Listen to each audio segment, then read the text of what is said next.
Hey guys, it's Derry here. I am here with the last 3 days of the community Vlogmas. I am here to do days 29, 30, and 31. So let's get this going. Day 29. Have we/you been here before? I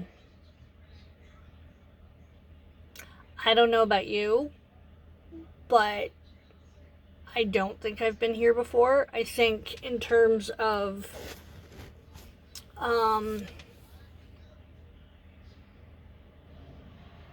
my spirituality, maybe I have been. Because when I took on this path, there was no question. There was absolutely no question. It literally just felt like I was coming home. And does that mean that I came in knowing everything? No. No, I still have, I had a lot to learn, and I still have a lot to learn. That's the one thing I love about the craft and this walk of spirituality, is the fact that we're always learning, and we're always growing, and we're always researching, and we're always seeking knowledge and seeking magic, and we're just seekers, and I love that. Hurry.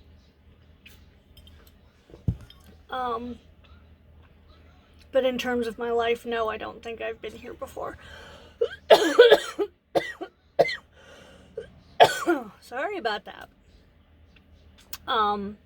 Because I think if I were, I would not have made the same stupid mistake. I would not have made a lot of the mistakes that I've made in my life. But hey, life is a learning curve. What are you going to do? You're here to learn. You're here to grow. You're here to stumble. You're here to fall. You're here to get back up, So, day 30. How has your practice evolved? My practice has evolved through many reincarnations, through many, I just like most people, you start out as a Wiccan, you start out, and you start out as a seeker, and you're always a seeker, but you're trying to find your way. You're trying to find what fits you, and you're the puzzle piece in this massive puzzle of the craft and of witchcraft and of spirituality. You're the puzzle piece, and you're just seeking to be found, and you're seeking to find your spot where you fit in the cosmos. And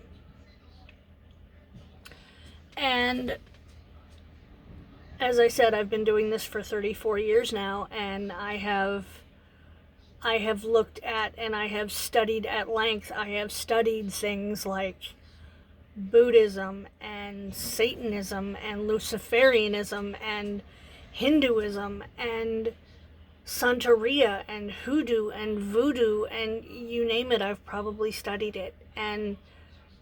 But for me, I just couldn't give up on the fundamental principles that I was taught. I was raised as a Christian. There's a lot of that that I could give up, and there's a lot of that I couldn't, that I still held on very, very dearly to. And but when I acknowledged it, when I studied it, when I accepted it, I was like I was coming home. And Christian witchcraft is an oxymoron. I mean, that's the only way you can describe it. But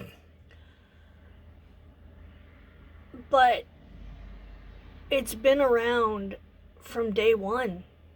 It's been around since Christianity and paganism were a thing. And I look at Jesus as a witch. I look at him as a witch, and I see him as a witch, and I see him as a healer, and I see him as a guide, as a teacher, and, it's but I couldn't let him go when I was walking these other paths and I was studying these other paths. I just couldn't let him go, and he couldn't let me go. And that's when I knew that I had come home. And I make it work because I take from those things that I've studied. There are principles from Buddhism that I have adapted. There's principles from Hinduism that I've adapted. There's principles from this and from that and from, and that's what makes it eclectic. That's what makes our paths, probably most of our paths of witchcraft, eclectic, because we don't realize it, but we're taking from other things and molding it into what works for us. One thing that I do on a daily basis is, whereas my pastor does daily devotionals, I do my morning meditation. That's I get up, I grab my yoga mat, I sit on my mat, and I will, you call it what you will. I will pray, I will worship, I will meditate. I will flow into some yoga. I will come in here and I will make my tea or my coffee or whatever I'm called to drink in the morning, and I will write down my gratitude list, and I will take my plant-based supplements, and that's my morning routine.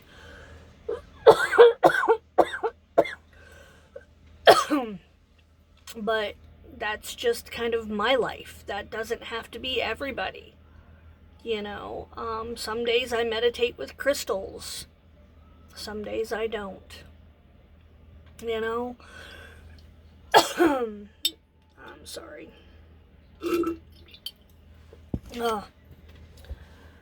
Day 31. Advice you would give about establishing a personal practice. Honestly, listen to yourself. Listen to that little voice inside in your soul that says, do this. This will open your eyes. This will enlighten you. This will make you,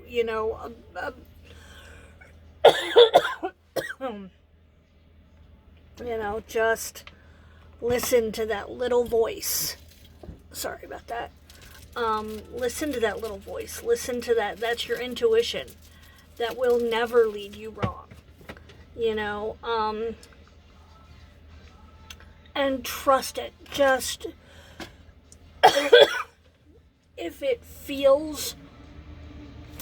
what you are doing in the very core of your being feels right and feels whole and feels natural, then do it. Who is to say yes or no? Absolutely. Study. The first 10 years of my practice, I did nothing but study. I did nothing but read, and I'm a voracious reader. Anything that I can get my hands on, I'm going to read.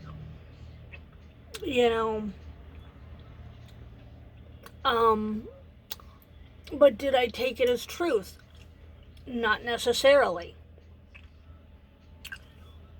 I took what worked for me, and I let the rest of it go. And don't listen. Just turn off the naysayers. Turn off the negativity. And I know that's easier said than done. God, do I know that's easier said than done. But it's one of the best things I can advise you to do is just don't listen to people who say you can't.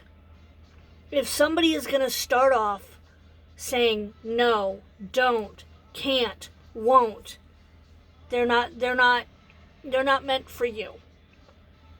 They're truly not meant for you. I mean, your practice should be like coming home. It should be like breathing. It should be easy. It should be effortless, despite what anybody has to say. I have had so many people say to me, Christian witchcraft's not a thing. You can't, you won't, and I have one thing to say is fuck you. In all reality, fuck you. You don't walk this path with me. You don't live my life. You don't pay my bills. You don't.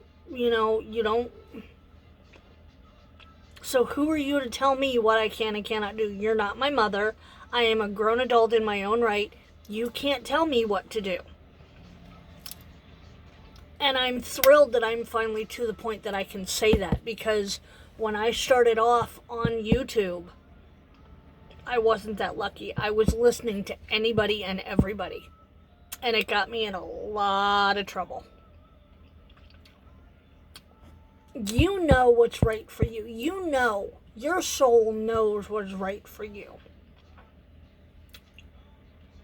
And you will eventually establish a spiritual family, tribe, whatever you want to call it. You know, I have my family, I have my friends, and then I have my tribe. You know, but that's just kind of, just listen to yourself. If it feels right, if it feels natural, if it feels content, then it's what's right for you. So, but that's all I've got today. So everybody have a great day. Have a very safe New Year's Eve. Be safe. I love you all. Happy New Year, and I'll see you in 2020.